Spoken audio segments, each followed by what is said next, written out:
حضرت ابو بکر صدیق رضی اللہ تعالی عنہ کا ایک غلام تھا جو اپنی آمدنی میں سے کچھ نہ کچھ آپ کو ہدیہ کرتا تھا۔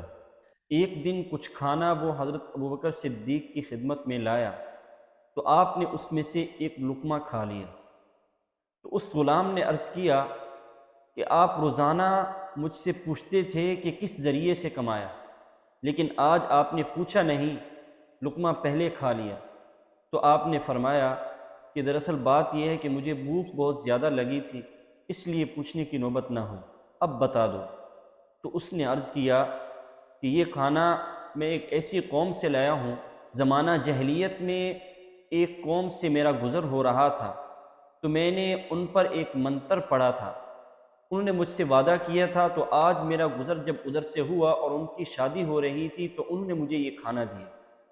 تو حضرت ابو بکر صدیق رضی اللہ تعالی عنہ اس سے ہو گئے اور فرمانے لگے، آج تو آپ نے مجھے ہلاک کر دیا۔ اور پھر اس کے بعد اپنے ہاتھ کی انگلی کو حلق میں ڈال کر وہ لقمہ نکالنا شروع ہو گئے۔ ایک لقمہ اور وہ بھی بھوک کی شدت میں کھایا گیا ہو تو وہ کیسے نکلتا؟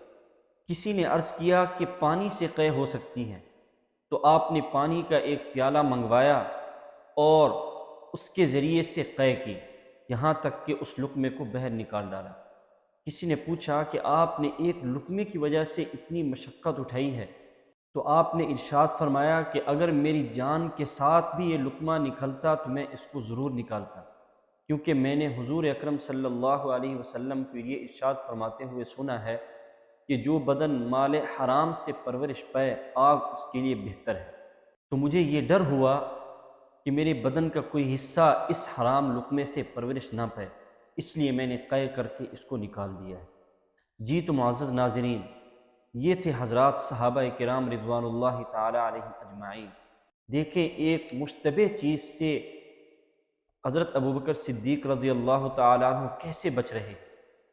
اس لیے ہمیں بھی چاہیے کہ ہم بھی اپنی روزی میں، اپنی کمائی میں ذرا خیال کریں، اس میں غور و فکر کریں، کہاں سے آ رہی ہے، کہاں خرچ ہو رہی ہے۔